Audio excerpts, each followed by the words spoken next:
Because when we focus on what matters most, we actually do find the time, bizarrely, it expands, the stuff gets done.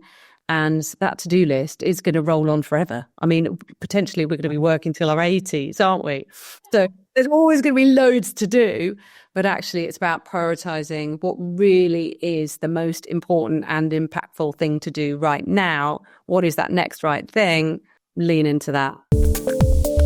Step into the world of success with your brand amplified, the ultimate podcast designed to unravel the intricacies of thriving businesses.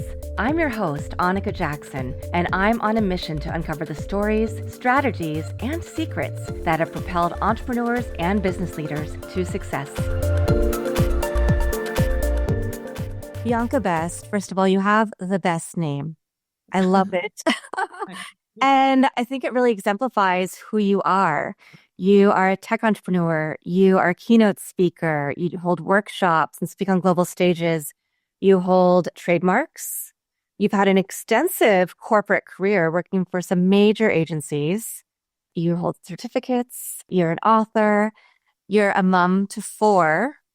Kudos to everything that you've been able to accomplish. And I'm really excited to dig in today and find out how you do all of this with grace and ease, and then dig into your book, because I think your book is definitely much needed at this moment in time with everything going on in the world.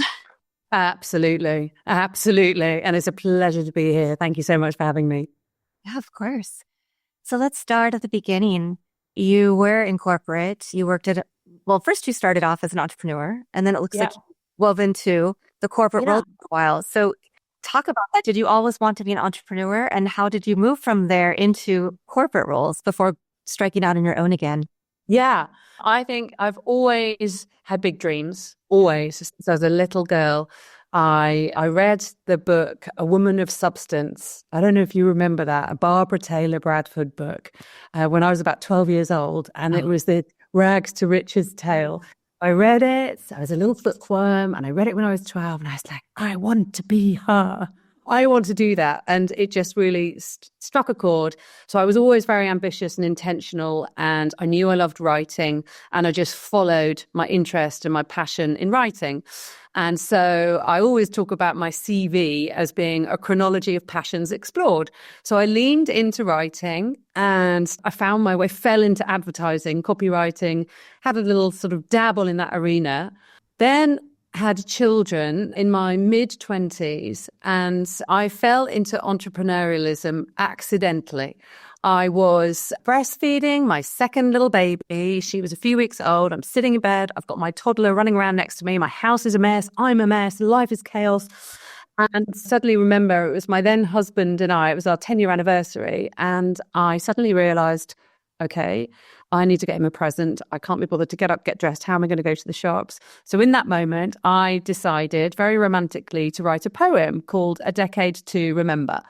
And I printed it out. I found a frame in the house. I found some photos, stuck it around it. He came home from work. I gave him the gift. He was like, oh, this is wonderful, very romantic, lovely. That gift was then hung on the wall in our hallway, and everyone that came to visit the baby, that came into the house, looked at it and said, oh, where did you buy that? That's a lovely gift idea. So my brain started whirring with, could I make that a marketable commodity? And that was it. I fell into entrepreneurialism because I very quickly realized I absolutely could. So I spent a decade of taking the seeds of that little, oh, could I do anything with this? Turning it into an omni-channel global business. I was manufacturing. I had retail outlets. I had concessions in large department stores all around the globe. And I really like to say, with a bit of humility, that I helped transform the personalized gift industry today, because this was back in 2004 where there weren't really personalized gifts, and I was on a mission to just create something really magical and make sure that giving felt truly touching. So I literally used my energy, focus and attention, and across that decade really transformed what was a cottage industry play thing at home into this massive empire. And I learned so much about myself in that period that it was a really pivotal life transformation, because I learned that with the right energy, focus, and attention, anything you so desire is possible. Anything. And it wasn't always easy. I had lots of doors slammed in my face because throughout that period, I was having more children, babies. I mean, at one point, I had 4 children under 7 and the business. So it was intense, but I just kept going and I kept expanding and I kept following what I was interested in. And so, yeah, I'm an entrepreneur, but, you know, that was accidental. That wasn't actually the plan. And then when I sold that business, I ended up falling into corporate.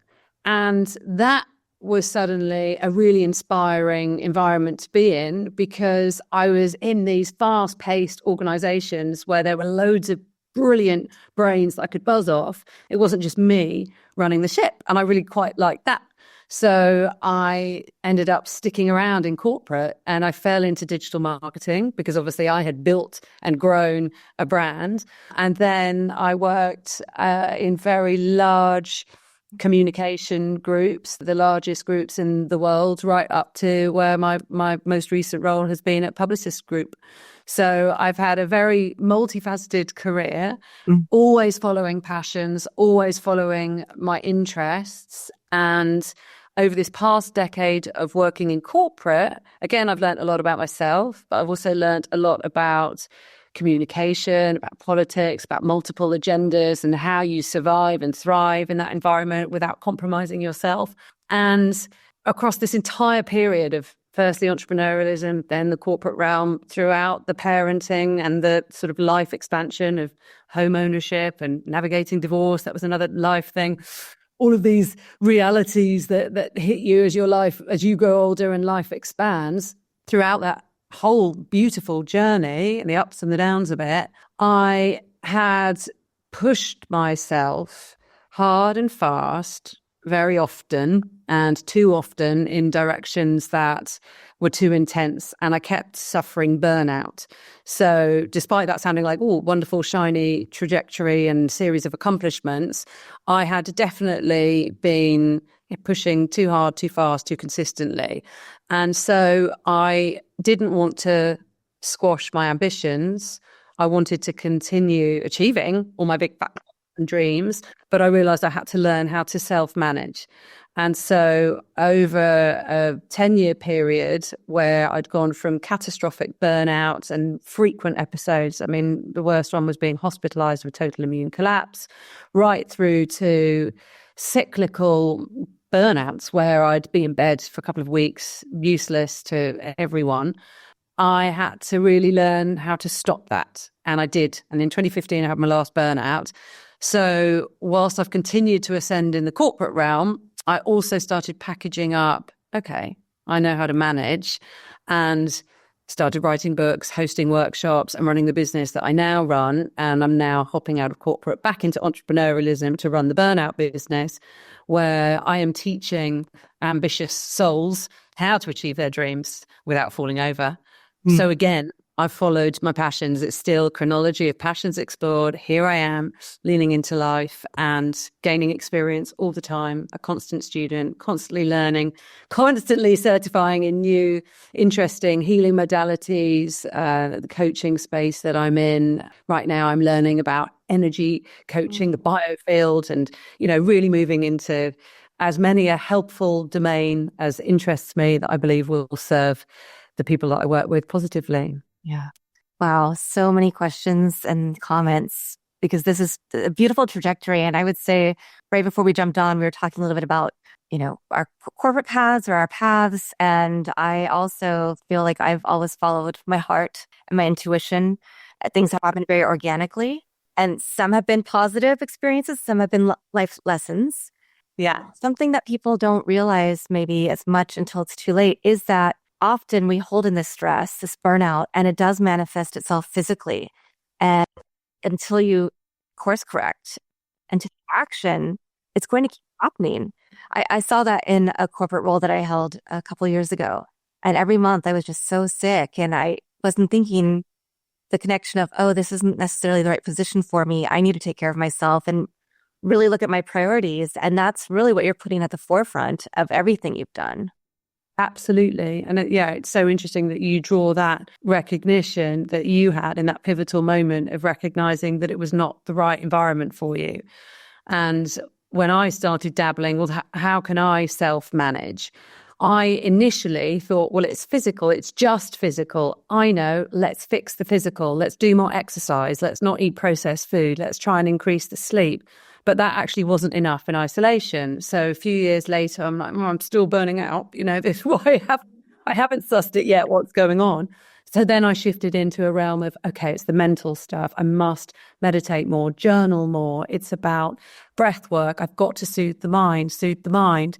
But that wasn't enough. And for me, rather like as you've just described, it was when I recognized that it was the emotional realm, that's where I was really holding stress in my body that was potentially at a subconscious level. I really wasn't aware of it. But only once I started leaning into very subtle little niggles or little triggers and started examining them and bringing them up to the forefront and just looking at what was causing that disquiet inside me. Only once I started properly investigating them, and it was the physical, the mental, and the emotional, did I suddenly discover, that's how to sustain and be gracefully productive and gracefully successful. 100%. I also want to recognize there are a lot of women that I speak to who have had the family, the children, they've had a corporate career. They've kind of reached the peak of where they can go unless they want to sacrifice more time with their families. So they might not have experienced burnout in the same way, but they also recognize that the role they're in isn't where they want to be. So I'd love to hear some of the things that you do when you're working with people to help them figure out how to live your best life, how to really live in that purpose and passion area and not, feel compromised. Yeah, compromised. Yeah. Well, I always teach and maintain that you're never going to feel fully fulfilled unless you're living in tune with your values. So it's very important that you understand what your values are and then make sure there's congruence with how you behave, how you work, how you show up in the world, that there's that congruence between your value set. And I always talk about an example. For me, I'm very ambitious, very career driven. When I found out I was pregnant with twins and I knew I had been blessed with the beautiful chaos that was suddenly these 4 little people under the age of 7, that's just at a point when I was about to expand my business. I had this whole franchise model all ready to just get signed off. Big dreams, big dreams. But I recognized in that moment, it was a choice moment. And I went within and really became intimate with what matters most to me. And in that moment, it was an absolute no-brainer, because for me, my personal choice was I can work for the rest of my life. I've only got this tiny fragment of being blessed to be the mummy that I'm about to be. And so it was very easy for me to say, no, forget the franchise model, forget that business expansion. Right now is about family. And that first year at home where I was nursing twin boys. I would say to people, fine, you can come round, but don't expect to show home. My house was a tip. I rarely washed my hair. I had the priority of self-nourishing, of making a juice every day and just, making sure the business was running. But I wasn't growing it. I wasn't expanding it. I just had got it to a place where I could just give it a little bit of attention, but most of my focus was on the children. Yeah. It wasn't on how I looked. It wasn't on the state of the house. It was just on the children. And that was my choice. But I always think back on that year, that first year, as being one of the happiest years of my life. And if you'd come round, you'd be like, oh, Bianca, can I hoover the floor for you? There's cornflakes. And, it was filthy. But I was so happy because I was on purpose. And that is what I teach and recommend and coach people that I'm working with to get into this place where they're feeling a sense of purpose. And purpose has become this sort of almost ethereal, I need a purpose. And my 22-year-old son came in the other day and he said, Mom, I'm worried. I haven't found my purpose yet. And I was like, at ease. It's okay. You don't have to have this big, fat, glossy, I'm going to eradicate child hunger in the world. Purpose can be as simple as what makes me happy. And every day showing up and contributing to your world in such a way where you feel that you're happy. So we can do that in whatever role we hold. But to your question around the jiggle juggle, the balance, the family, the different dynamic priorities, it is absolutely up to us to create the cascade or the elevation, the hierarchy of what are the things that matter most. So in that first year post twin birth, I knew it was a moment for family above career. And there are going to be moments where we don't prioritize income because that's not particularly relevant at that moment. I can tell you that when I got divorced, I knew I had to get another corporate role to make sure I could buy my ex out, keep my kids in this house. And I really wanted to be writing another book and focusing on the burnout business, but it wasn't the right time. So I knew I had to leap back into corporate, do another jump up a corporate ladder rung, because that was my priority. So therefore, it wasn't creating emotional unrest within me and a disharmony, because I was consciously making that choice and prioritizing that career choice at that moment. Now the time has come for me to drop down financially, start again, because I'm pursuing my dreams. And that's a choice. That's a choice. And so there's going to be a financial compromise, but that's okay because I'm consciously leaning into it. So I will always advise anyone to just tune in to themselves. And like you beautifully said when we were chatting before, you're very sensitive to your intuition. So that's guiding you. And that is a blessing that everybody has available to them. But I think a lot of people don't hear it, because we've been taught not to listen to the whispers of the soul and to just plow on and pursue societal ideologies of success. And that is quite often at the expense of our own wants and needs. It really is. Yeah, I remember a time when I lived in Houston, and it was very much about nonprofit work and going out and emceeing fashion shows or charity galas or luncheons and having to be dressed to the nines and get your picture taken and all of the external things, which was fun to an extent, but it was so refreshing when I moved back to Los Angeles. And similar to you, I was in my house. Luckily, I was doing a lot of remote work. And then, of course, the pandemic happened. But I was like, wait, I can just sit here and I can be in just however and nobody see my house, and I will get hired because people see my value and because I'm living by my values. And when I talk to people about branding, whether it's corporate branding or personal branding, I always start the brand blueprint, right? What is your mission, vision, values, purpose? Exactly. And if you live everything like you said, and you look at that, it makes it a lot easier to say yes or no and not get distracted by the shiny object that you think you should do because society tells you to. Exactly. And I think it's such a prevalent challenge, especially in this world of social media and the distractions and the vacuousness of a lot of what, I worry about. We've both got teenagers. I worry about the world they're growing up in and the nonsense that they may see as a version of success. So it's up to us to try and deconstruct what they're viewing as a potential reality and say, no, go within, because if there's ever a dependence of self-worth that is reliant upon something extrinsic, we know that that's a very volatile state to be in. So to be able to navigate the constant life undulations, which are inevitably going to change and up and down, good and bad, that's guaranteed. We need to have the certainty and groundedness within ourselves to not be destabilized when the external does wobble, because it absolutely will. So it's really about learning that sense of self-worth, self-esteem, and working in such a way where we're building that and fostering that so we don't crumble when the exterior suddenly changes. Yeah. I wanted to ask because you have a book coming out. And one of the things that I think is a topic that you are an expert in, like to speak about, and something that's so of the moment is the fact that there's so much uncertainty that you were alluding to in the world. The Yeah. extrinsic things, I mean, I live in Los Angeles. We've had the fires, right? We have a new administration, and there's a lot of volatility going on with what we're doing with other countries or not doing. And it's not stuff that I can control.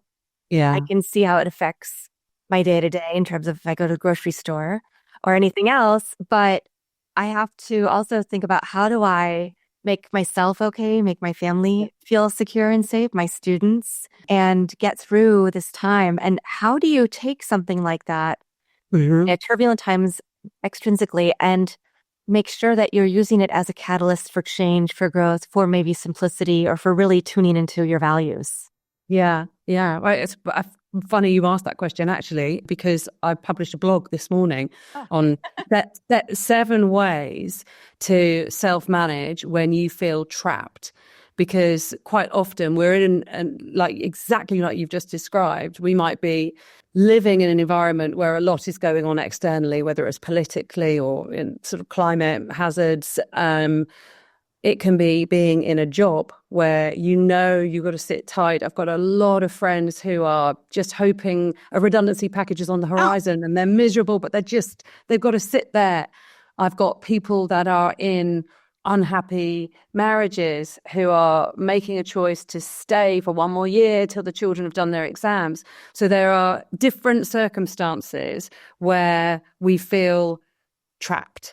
And so I wrote a blog about how can we self-manage when we're in this environment of feeling trapped, because sometimes we're consciously trapped in like those examples of we know we can't get away. You can't emigrate and up and run and start a life somewhere else, So it's about how do we manage within the circumstances that are present around us. And that comes absolutely back into doing the inner work. So it's everything you would expect from the physical, the mental, and the emotional.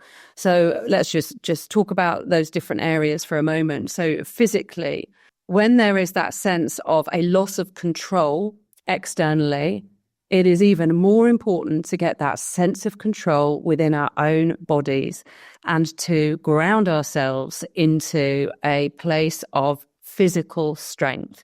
And that doesn't necessarily mean pumping iron like crazy in the gym. It can be as simple as regular physical exercise, walking outside 3 times a week. We only need 3 times a week. Physical exercise 3 times a week has been proven to diminish the risk of burnout by up to 40%. So, and we all understand the numerous studies around why exercise matters. But in a moment of extrinsic uncertainty and turbulence, this has to become a priority. Because if we're not managing our own physicality, then we do run a significant risk of being destabilized in our own physical selves. So there's the sort of the physical stuff we can do with exercise, with diet, with sleep, all of the very obvious things. But also what I teach again and again is tune into your natural energetic rhythms and stop chasing energy and instead start working with energy. Start to really revere and respect your natural rhythms, because there is no one size fits all. We are all bio-individual. So what creates stress in you may not create stress in me. What soothes you may not soothe me. So we each have to learn our own recipe of how do I create energy? What is it that I do that makes me feel abundant, that makes me expand? Who are the people that I'm with that make me feel good? What are the things that I do? Where are the places that I come to life? What's the work that makes me feel energized? And do more of that. And then become aware of what depletes our energy. Because if we're not conscious of that delicate, beautiful, very intimate cycle of energetic creation and depletion, then we're unlikely to create harmony within ourselves, because we're disrespecting what is so fundamentally core to how we show up physically and obviously then mentally and emotionally. So it starts with energy management. And it's a very simple process, but actually in society, quite often we suppress that natural urge that says, okay, I'm depleted right now. And instead we compress it and we shrink it and we have a coffee or another energy drink, or we push on through. So I teach to just step back, be self-aware, understand energetic rhythms. And in my book, actually, there's an exercise. It's called a harmonic energy scorecard, because I invite everyone to just understand the different dynamic productivity aspects of self, to then go in and score, how am I in terms of managing my sleep well, or my diet, or all these different aspects that they're in the book. And just invite you to understand your body wants peace. Your body always wants to bring you back to a place of homeostasis, but we often don't listen to it, and we push it out of its natural comfort zone, whether it's alcohol or stimulants or in its situations. And it's up to us to start to really understand how stress is manifesting in our bodies and to just help ourselves calm. So energy management is a very important aspect of dealing with these turbulent times. And the other thing is emotional resilience. How do we manage that ourselves? And again, it will be different for each one of us individually. It's a very bespoke way that we will each have in terms of responding to emotional stress. So something for me, if I'm feeling a mental swirl and I'm feeling an overwhelm, I like to journal. I've journaled since I was a little girl, and I will be in the middle of a working day in the office. And if I feel myself starting to panic and swirl, then I will take myself out of that environment, go and sit in a park and journal, even if it means I'm 15 minutes late for a meeting, because I realize I have to prioritize myself to reground and regroup internally so that I can then go back and show up and have positive impact that I intend to. So building that emotional resilience is really key. And you don't have to do it alone with a journal or with breath work. You can do it with a support group of those people that nourish and nurture you. But again, it's about understanding and recognizing who those people are and making sure that they become part of your strategic plan. Yeah. I love the fact that you've spoken about this being bespoke and that we're all so individual. I've only learned probably in the past year that I don't need to sign up for everything that I think is aligned, that I can say no to some of those items and be a supporter from the outside, but also that I have to be okay with not putting pressure on myself to do everything at once. I mean, this weekend, I needed to judge the Webby Awards. I needed to grade papers. I needed to do homework. I need to do some cleaning around my house. But my daughter had art class and a school dance and a tennis tournament. So guess what? That's what I focused my attention on. And I am okay, even though it does impact other people, with now saying, I have to understand I can't stay up until all hours accomplishing this, because then I won't be able to be present. Exactly. Good for you. And that's it. And isn't that interesting how you set out with the intention across the weekend of I'm going to do da da da da da da da da da. But then actually, as the weekend evolved, your priorities rose to the surface, you honored them, and hopefully, as you went to bed on your Sunday night, you actually felt replete. Did you feel, or did you feel frustrated, or were you happy that you'd had the weekend that mattered most? A little bit of both, probably. I mean, mostly great because she is my priority, but also, and going, okay, I can figure out when to put everything else in my schedule for the rest of the week. Before next weekend, I'm prioritizing my partner and his family. So, but is this part of what you do when you work with people in your coaching practice? Because you do have a lot of certifications, I think in NLP, energy work, all these different things, but you also have this very business-minded background. And so you're able to bring both of those things together. Yeah, absolutely. Because, I mean, coaching by its nature is you encourage the client to find their own way, their own answers. But a lot of clients I find come to me because of my experience running a business and working in corporate. So it's sort of a blend of coaching and mentorship. And I call it success strategizing because that seems to just, strike the chord. So, I want to make sure that I'm not veering off away, from the traditional realms of coaching. So I'm very clear, in distinguishing, but I want to serve my clients in the best possible way. And I pay attention to what those issues have been most prevalently over the past few years of working with clients and organizations. And energy bubbles up. It's even surpassing time. It used to be all about, oh, I don't know how to manage my time. And actually now I'm really in a realm of teaching this, flowing with your energy and flowing with time. Actually, it's interesting. I've evolved. I'm still learning, of course. We're all learning. And every year I'm presented with different challenges. And then I learn how to lean into this particular era of my life. But I'm definitely in the chapter now where instead of compartmentalizing every 30-minute segment of every day, where I used to be proud on a Sunday afternoon, I'd sit down with the kids and go, right, who's going to do what this week? I want to do this and let's plan. And then I'd go beyond the goals for the week chart and I would fill in my calendar with 30-minute increments of travel time, exercise time, food prep time. I was nutty, actually. And I certainly don't recommend that anymore. I allow more flow around just allowing what is most important to bubble up for the family or for us individually. Because when we focus on what matters most, we actually do find the time, bizarrely. It expands, the stuff gets done.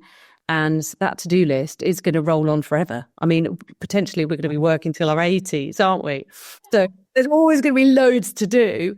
But actually, it's about prioritizing what really is the most important and impactful thing to do right now. What is that next right thing? Lean into that. Yeah. You have 3 books already, and you're releasing your 4th one in March. And it seems to me that your books also follow very much the trajectory of your career and everything else. Yeah. There was something that you felt was needed at that time for yourself, but that could also be helpful for others. Definitely. I really believe that this is a fantastic tip for everybody. Lean into what people ask you for advice on the most. In that answer lies your sweet spot, your gold, your beautiful purpose. And people have asked me for years, how do you do it? How do you do it? How do you have all your impact without burning out? And so there we have it. This is my answer. Yeah. It's my love letter to ambitious souls everywhere, because I've tried to bottle up what I've learned and give readers a strategic solution that they can implement and take into their own lives. Yeah, that's beautiful. And how did each book successively make you feel, and how did it help you learn what to do when you are doing a book launch and when you are listening to that inner voice and those other people who are asking you for something in that moment? Well, I mean, a good question to ask me about book launch. I am right in the frenzy of this and I have never experienced anything like it. And I'm feeling such a momentum right now with this book, this topic. I am writing this book on how to have big impact without burnout. I am invited into the organization. I am invited in to come and coach a cohort or an individual. It seems to strike such a chord that it is making me feel more and more useful, but also how necessary this work is and how I can expand the work. So I think the state that I'm in at the moment with this particular launch phase is recognizing that this book is just the beginning of the impact that I intend to have with these strategies in the book. I have really distilled my mission into this desire to infuse the working world with more graceful productivity, with more kind leadership, with unlocked human potential. They're the core tenets of what I wish for working society today. And I feel that the book, I feel it in my heart and soul. I feel that this book is just the beginning of how I unleash that out into the world. So already, just through the response, planning the book tour and doing keynotes and talking to leaders, I know this is going to turn into long-term corporate programs, into ways of genuinely impacting transformation at scale to slowly eliminate burnout around the world, hopefully. So beautiful. Thank Well, I'm you. here for it. I'm very much looking forward to reading your book. Another little, I don't usually share this many anecdotes, but I feel very comfortable with you doing It's this. lovely. I was in Thailand visiting my mom over the holidays. And Lovely. one word that resonated with me when I was there was that this is my year of simplicity. So I'm like, oh, I have to read this book and get involved with you on in a deeper form, because my whole thing is like, how do I simplify externally all the physical things, but also my mind, the clutter, that encompasses and envelops so many of us. And I think that goes really well with, how do we not get into a situation where we're feeling this burnout? How do we get to that place of big impact without burnout? And part of it for me is thinking, how do I continue to refine? Yeah.